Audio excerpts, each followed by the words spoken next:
오늘의 주요 뉴스입니다. 충청권에 이어서 전북 지방에도 많은 비가 내리고 있어 피해가 우려되고 있습니다.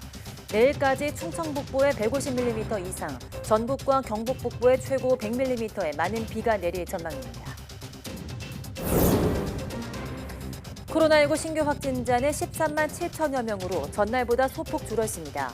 사망자는 59명으로 석 달여 만에 최다를 기록했는데 재유행 정점은 휴가철 이동량 증가와 폭우 등이 변수가 될 것으로 보입니다.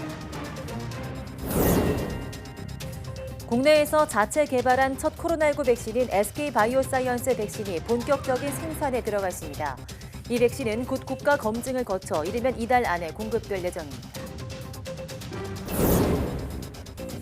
영국 런던의 여러 지역 하수에서 소아마비 바이러스가 검출돼 보건당국이 긴급히 어린이 백신 접종을 결정했습니다.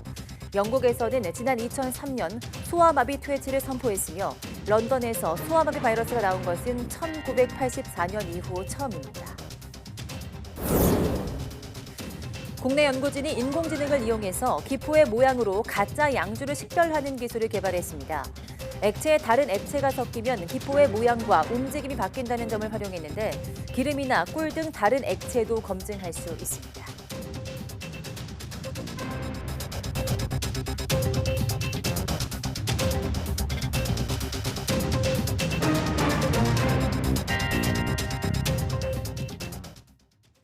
네, 여러분 안녕하십니까? 8월 11일 사이언스 투데이 시작합니다. 충청권에 형성된 정체전선 영향으로 충청 남부와 전북에 집중호우가 내리고 있어 피해가 우려됩니다. 기상청은 정체전선에서 발달한 비구름이 내륙으로 유입되면서 이 지역의 시간당 30에서 100mm의 폭우가 내리고 있다고 밝혔습니다. 현재 충남과 전북 북부에는 호우경보가, 그 밖에 충청과 전북, 경북 북부에는 호우주의보가 발령 중입니다. 앞으로 전북 북부에는 최고 150mm 이상, 그 밖에 충청과 전북, 경북 북부에는 50에서 100mm의 비가 더 내릴 것으로 보입니다. 기상청은 낮 동안 강한 비가 집중되면서 침수와 산사태 등 비 피해가 발생할 우려가 크다며 주의를 당부했습니다. 네, 이번 폭우로 맨홀 뚜껑이 열리는 사고가 속출했는데 서울 강남 한복판에서도 한 남매가 맨홀에 빠지는 사고가 있었습니다. 신고 40시간 만에 남동생의 시신이 발견됐지만 친누나는 여전히 실종 상태입니다. 황보현 기자입니다. 서울 서초동 빌딩 앞 맨홀, 시간당 100mm가 넘는 폭우가 쏟아졌던 지난 8일 밤 11시쯤 폭우로 인한 내부 압력을 못 이겨 뚜껑이 열려있던 해당 맨홀에 40대 남성 A씨와 그의 친누나인 50대 여성이 빠졌다는 신고가 접수됐습니다. A씨는 실종 지점에서 1km 정도 떨어진 서초동 아파트 단지 인근 맨홀 아래 하수도에서 숨진 채 발견됐습니다.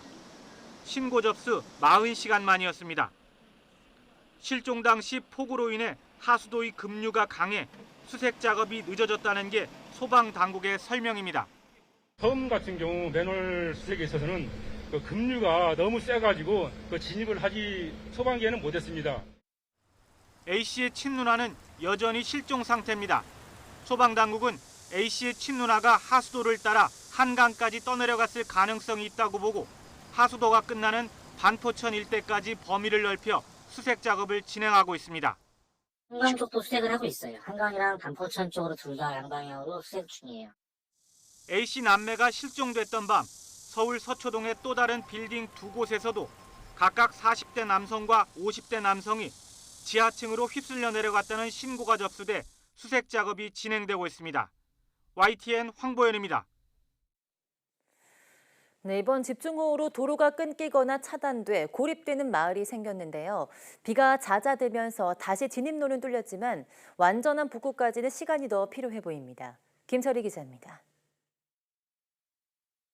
산 위에서 흘러내린 토사가 마을 곳곳을 덮쳤습니다.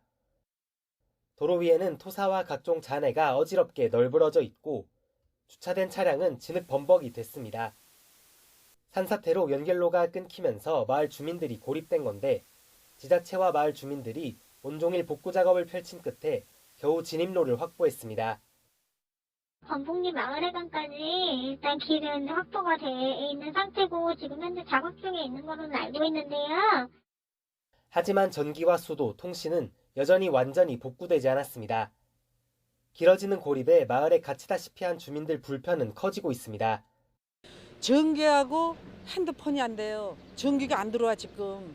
일단 암흑 속 안에 저렇게 사니까 죽을 것 같아 진짜. 마을에 제일 급한 게 수도 전기. 먹고 싸고 하는 것이 일반생활인데, 그리고 이 동네는 나름대로 업을 하고 있는데요. 비 때문에 외부와 단절됐던 건 경비 양평군 주민들도 마찬가지. 대부분 지역에서 진입로를 확보하는 작업은 끝났지만 여전히 수도 등이 복구되지 않아 불편이 큽니다. 통신은 복구를 한다고 했었고 전신주가 쓰러져서 근데 수도는 지금 안 돼요. 다 쓸려나가고 그런 건 아직 아예 손을 못 건드리고 있는 거죠. 이에 대해 양평군청은 이제 겨우 급한 불만 껐을 뿐이라면서 이후 필요한 복구 작업을 이어가겠다고 설명했습니다. 하지만 당장 다음 주까지 많은 비가 예보돼 있어 주민들 걱정은 커지고 있습니다. YTN 김철입니다. 115년 만에 기록적인 폭우 이후 잠시 소강 상태에 놓인 서울 곳곳의 모습은 그야말로 참혹했습니다. 복구 작업에 돌입했지만 일상을 되찾을 때까지는 많은 시간이 필요해 보입니다. 김도연 기자가 현장을 돌아봤습니다. 높다란 축대가 버텨내지 못하고 무너져 내렸습니다. 아래에 있던 검은 승용차도 그대로 덮쳐버렸습니다. 작업자 여러 명이 달라붙어 벽에 철근을 덧대고 흙을 퍼내보지만 무너지기 전 모습을 되찾기는 쉽지 않아 보입니다. 자동차를 타고 오다가 축대가 무너지면서 제가 한 5분 안에 나오지 않았으면 지금 저 차 안에 갇혀있을 상황이 됐고요. 그다음에 저는 여기 지금 백오동 주민인데요. 현재로서 월요일부터 전기, 수도 다 끊기고. 아파트 내부도 상황은 다르지 않습니다. 비 때문에 전기와 물이 끊긴 상황이라 에어컨은 무용지물이 됐고 냉장고 안에 있는 음식들도 상하기 직전입니다. 주민들은 구청에서 나눠주는 생수로 간신히 생활하고 있습니다. 일단 가장 중요한 거는 집에서 단수가 됐다는 얘기는 화장실을 사용할 수가 없으니까 현재 바깥에 나와 있는 상황이 가장 불편하죠. 아파트에 물과 전기가 겨우 다시 공급됐지만 무너진 축대 복구까지는 오랜 시간이 걸릴 것으로 보입니다. 서울 강남의 구룡마을 상황은 더 심각합니다. 윗집에서 떠밀려 내려온 가전제품들이 곳곳에 널려 있습니다. 집 안에 들어가 보면 장판은 이미 뜯어져 나갔고 가구들도 축축합니다. 뭐가 덩어리가 축축해서 일어나니까 벌써 차단기가 그냥 딱 떨어지는 거야. 옆집 권사님은 벌써 자기네 집에서 기어 나오다가. 주민들은 직접 삽을 들어 집 앞에 쌓인 진흙을 퍼내고 깨끗한 물을 받아 바닥을 청소해보지만 비가 오기 전 집의 모습은 쉽게 돌아오지 않습니다. 물이 들어차면서 벽이 완전히 무너져 버렸습니다. 보시는 것처럼 방 안은 진흙 범벅이 되었습니다. 결국 주민 89명은 인근 중학교에 마련된 대피소에 머무르고 있고 나머지 주민들은 구호용품을 지원받아 생활하는 실정입니다. 가구는 다 물에 잠기고 좀 이제 높이 해놓은 거는 이제 그나마 그 생존 상태 그대로 있다는 보면 되는 것이죠. 빨리 이제 주민들의 이주 대책안에 대해서 복귀하는 그런 생활 대책을 좀 마련해 줬으면은. 문제는 또 다른 비 예보가 있다는 겁니다. 그 사이 일상 회복을 위한 기본적인 복구를 기대해보지만 현재로선 쉽지 않아 보입니다. YTN 김다현입니다.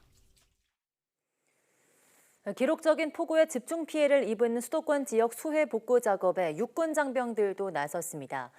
수도 방위사령부 등 장병 1,330여 명이 투입됐는데 수도권 지역 군부대가 대규모 수해 복구 지원에 나선 건 우면산 사태 이후 11년 만입니다. 한연희 기자입니다. 군 장병들이 힘을 모아 침수된 가구를 옮깁니다. 기록적인 폭우로 생긴 수도권 지역 피해 복구 지원 활동에 나선 겁니다. 물에 빌린 가구로 출입구까지 막혀 막막하기만 했던 복구 작업. 저 짝방에는 아예 문 열지 못해요. 지금 사람 들어가지 못해요. 가구가 싹 막아가지고. 지금 못 빼지요. 제가 못해요 지금. 군 장병들은 직접 창문을 뜯어내고 쉴 새 없이 집기류를 정리하며 복구에 힘을 보탰습니다. 수도권 지역 복구 작업에는 특수전 사령부와 수도방위 사령부 등 9개 부대 장병 1,330여 명이 투입됐습니다. 서울 관악구와 서초구 등 수해 현장 9곳에서 대민 지원 활동을 했는데 수도권 지역 군부대가 서울 지역 수해 복구를 위해 이렇게 대규모 대민 지원에 나선 건 지난 2011년 우면산 산사태 후 11년 만입니다. 저희는 국민이 필요할 때 언제라도 출동할 수 있는 준비가 되어 있고 오늘 조금이나마 고통받는 주민들에게 힘이 되었으면 좋겠습니다. 이종석 국방부 장관은 전군 지휘관 회의에서 대민 지원 요청에 적극 협조하고 군 부대 내 배수로 등 취약시설 역시 철저히 점검하라고 당부했습니다. YTN 한현입니다. 네, 이번 집중호우로 인명피해가 가장 컸던 곳은 반지하로 상징되는 주거 취약 지역입니다. 신림동에 살던 일가족 3명과 동작구 상도동에서 사망한 여성 모두 반지하 주택에 거주했는데요. 영화 기생충으로 반지하에 대한 관심이 커졌을 때 정부가 대책을 내놓겠다고 했지만 여전히 마련되지 않고 있습니다. 강민경 기자입니다. 지나가기도 힘든 골목에 도로보다 한참 낮은 주택들. 잔뜩 쌓인 쓰레기와 젖어버린 물건들이 밤사이 악몽을 고스란히 보여줍니다. 시간당 130mm가 넘는 폭우가 내린 밤, 이곳 반지하방에 살던 50대 여성은 참변을 당했습니다. 빗물이 들어차기 시작했을 무렵 이 여성은 바로 옆집에 사는 가족과 함께 무사히 집을 빠져나온 상태였습니다. 그러나 고양이를 구하러 다시 집에 들어갔다가 결국 숨진 채 발견됐습니다. 네, 얼마나 착한데. 괜찮았어, 사람은. 근데 아깝게 죽었지. 10년 넘게 반지하 방에 살았던 여성은 기초생활보장 수급자였던 걸로 알려졌습니다. 비슷한 시각 신림동 반지하 주택에 살던 40대 자매와 13살 딸도 갑자기 들어찬 물을 피하지 못했습니다. 자매 중에 언니는 다운증후군 장애인이었고 가장 역할을 하던 동생도 기초생활보장 수급자였습니다. 걸어서 5분 거리 건물에선 마찬가지로 반지하 방에 살던 한 남성이 가까스로 목숨을 구한 일도 있었습니다. 집 전체가 물에 잠겼지만 천장을 뚫어 숨구멍을 만든 덕분에 극적으로 구조될 수 있었다는 게 목격자들의 설명입니다. 119 와가지고 저 창문을 다 떼내고 물 있는 사이에 나와서 꺼냈다니까 한 2시간 걸렸을 거예요. 통계청에 따르면 재작년 기준으로 지하나 반지하엔 32만여 가구가 살고 있습니다. 이런 반지하 방은 지상보다 상대적으로 집값이 싸서 저소득층이 모여 사는 경우가 많습니다. 할아버지가 상위 상급이에요. 그런데 아래를 못 쓰니까 그러니까 막 절로 끌어낸 거야. 진짜 끌어내듯이. 그래서 살았지. 간신히 목숨을 구해도 이들에겐 재난 이후가 더 막막합니다. 겨우 마련한 집이나 모은 재산이 통째로 날아가서 당장 생계가 걱정되는 경우가 대부분입니다. 이런 재난 상황에서는 특별히 이제 반지하나 주거 취약계층들이 피해를 입는 경우가 계속 반복적으로 나타나고 있는데요. 경제적 취약계층의 주거 문제가 반복되지 않도록 정부가 좀 근본적인 개선책을 마련해야. 3년 전 영화 기생충이 세계의 주목을 받은 뒤에 국토교통부는 반지하 가구 주거의 질을 올릴 대책을 발표하겠다고 밝혔습니다. 이후 정부의 대책 마련이 기약 없이 미루어졌고 그 사이 수해는 이들을 휩쓸었습니다. YTN 강민경입니다. 네, 다음 소식입니다. 오늘 0시 기준 코로나19 신규 확진자는 어제보다 14,000여 명 감소한 13만 7,241명으로 집계됐습니다. 일주일 전보다는 1.27배 증가했습니다. 해외 유입 사례가 522명, 국내 발생은 13만 6,719명입니다. 위중증 환자는 어제보다 16명 증가한 418명으로 이틀 연속 400명대를 기록했습니다. 하루 새 숨진 환자는 59명으로 누적 사망자는 2만 5,441명, 치명률은 0.12%입니다. 국내 연구진과 기업이 개발한 첫 코로나19 백신이 검증을 마치고 백신 접종에 투입될 예정입니다. 안동에 있는 SK바이오사이언스 공장에서 본격적으로 생산이 이뤄지고 있는데요. 이윤재 기자가 현장을 다녀왔습니다. 미세한 이물질조차 허용되지 않고 온도와 습도가 철저히 관리되는 공간. 방역과 소독을 마친 방문객조차 접근할 수 없는 유리창 너머 공간에서 백신 원액이 만들어집니다. 코로나19 바이러스 항체 형성을 돕는 단백질 구조체를 배양하는 과정입니다. 이렇게 만들어진 백신 원액은 항원 물질과 합쳐져서 코로나19를 예방하는 백신이 됩니다. 우리 몸에 들어가서 항체를 생성할 수 있도록 하는 항원성을 가지고 있는 원액이고요. 그 컴포넌트 B 원액은 조금 더 항체를 더 잘 생성할 수 있도록 도와주는 그 구조 단백질입니다. 항원과 단백질 구조체를 합성시켜 만드는 백신은 꼼꼼한 품질 검증 작업을 거쳐 완제품이 됩니다. 국내에서 처음으로 개발된 코로나19 백신이 생산과 포장까지 모두 마치고 공급되는 순간만을 기다리고 있습니다. SK바이오사이언스가 개발한 코로나19 백신은 B형 간염이나 독감 백신을 만드는 것과 같은 합성 항원 방식으로 만들어졌습니다. 같은 방식으로 개발돼 지난 2월부터 접종이 이루어진 노바백스 백신의 이상 반응은 10만 건당 154.8건으로 다른 백신보다 적습니다. 합성항원 방식의 방식이기 때문에 기존의 독감 백신이나 자궁병관 백신 같은 그런 플랫폼의 백신이기 때문에 안전하다고 볼 수가 있습니다. 국산 코로나19 백신은 이달 중에 국가 검증을 마친 이후 정부의 백신 접종 계획에 따라 공급될 예정입니다. SK바이오사이언스는 국내는 물론 해외 공급도 서두르고 동시에 mRNA나 바이러스 벡터 방식 백신 개발도 준비하고 있습니다. YTN 이윤재입니다. 영국 런던의 하수에서 소아마비 바이러스가 검출됨에 따라 보건당국이 긴급히 어린이 백신 접종을 결정했습니다. 영국 보건안전청은 올해 2월에서 7월 런던 하수 19개 샘플에서 소아마비 바이러스를 116차례 발견했다며 런던의 만 1세에서 9세 어린이 백신 접종을 권고했다고 밝혔습니다. 영국은 2003년에 소아마비 퇴치를 선포했으며 런던에서 소아마비 바이러스가 나온 것은 1984년 이후 약 40년 만에 처음인데 이번 조치에 따라 이미 예정된 접종을 모두 마친 어린이들도 추가 접종을 하게 됩니다.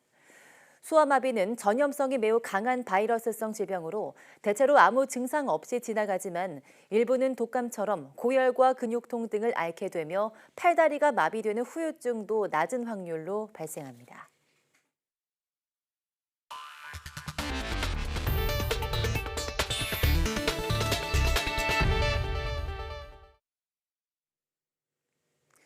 양주에 싼 술을 섞어 만든 가짜 양주를 식별하는 인공지능 기술이 개발됐습니다.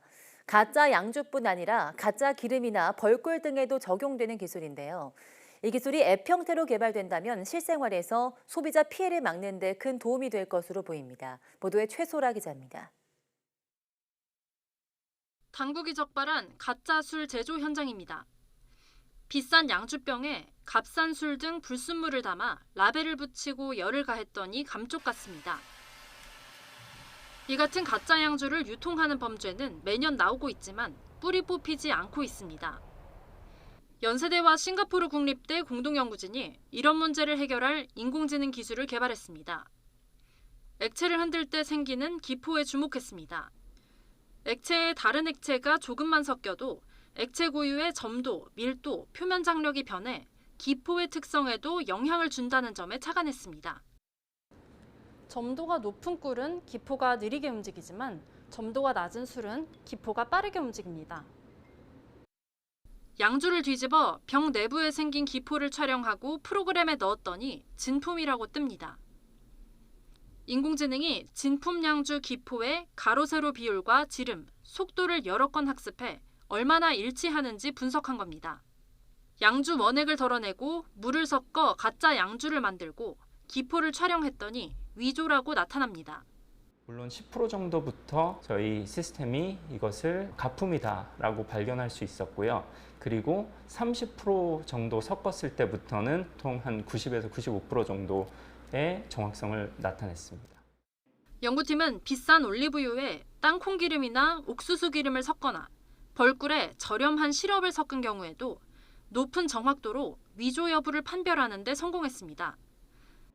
앞으로 이 기술이 스마트폰 앱 형태로 개발되면 다양한 위조 액체를 구별할 수 있어 이로 인한 피해를 막을 수 있을 것으로 보입니다. YTN 사이언스 최소라입니다. 네, 새콤달콤한 맛의 딸기는 겨울이 제철이긴 하지만 기온이 낮은 고지대에서는 여름에도 수확하고 있습니다. 국내 연구진이 여름에 수확할 수 있는 국산 딸기 품종을 개발했는데 공급이 부족할 정도로 인기라고 합니다. 김학무 기자입니다. 해발 500m가 넘는 고지대의 파프리카 재배단지. 이 지역에서는 20여 년 전 국내에서 처음으로 고냉지 파프리카를 재배해 일본에 수출했습니다.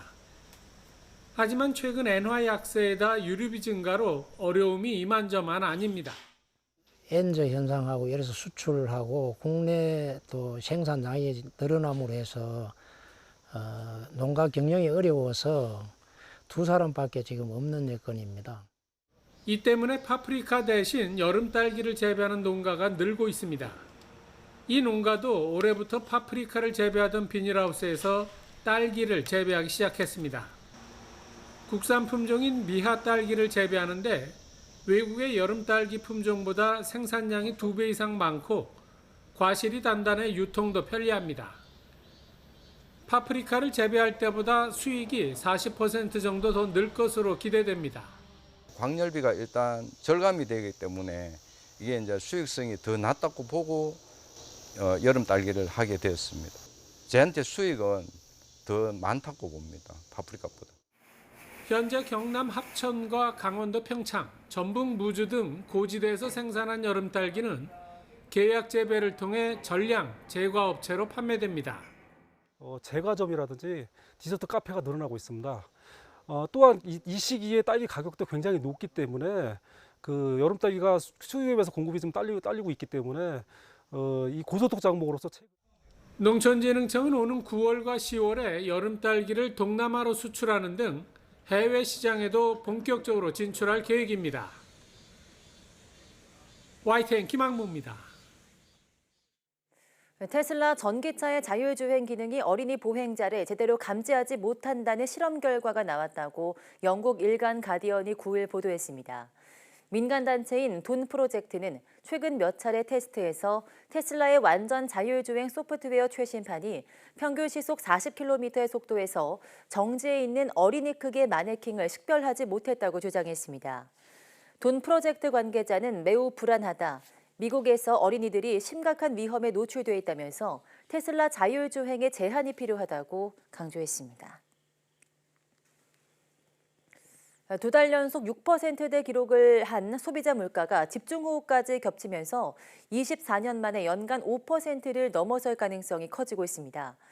정부와 한국은행은 물가가 9월에서 10월쯤 정점을 찍고 둔화할 것으로 예측하고 있습니다. 보도에 오인석 기자입니다. 중부지방에 기록적인 폭우가 쏟아지면서 정부는 농작물 침수 피해를 점검하고 있습니다. 채소류 가격이 급등한 상황에서 기상 악재까지 겹친 겁니다. 이미 6%대로 치솟은 고물가에 가족 밥상을 차리는 주부들의 걱정은 커지고 있습니다.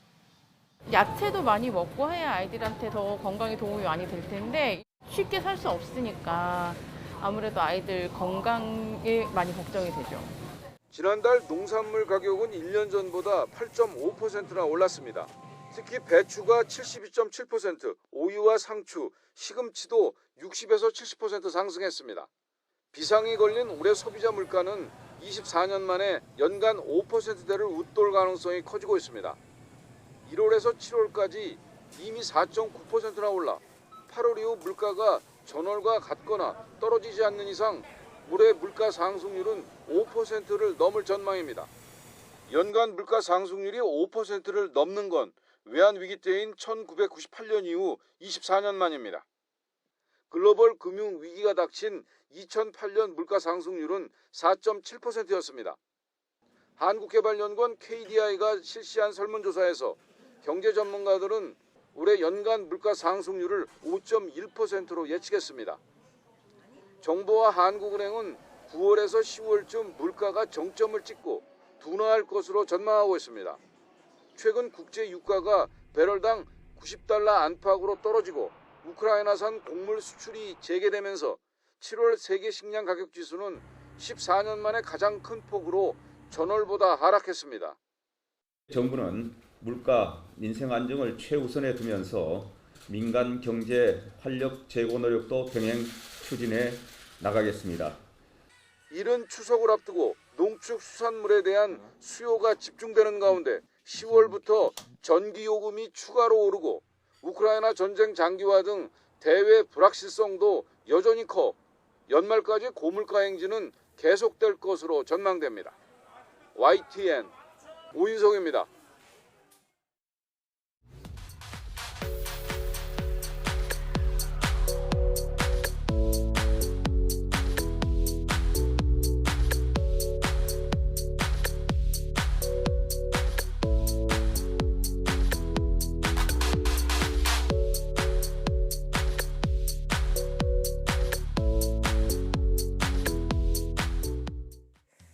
네, 우리나라 기업이 연구하고 만든 국내 최초의 코로나19 백신이 이달 중 공급될 예정이라는 소식 오늘 전해드렸습니다.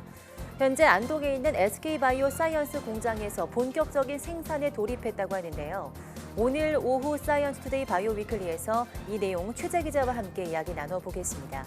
많은 시청 바랍니다. 함께 해주신 여러분 고맙습니다.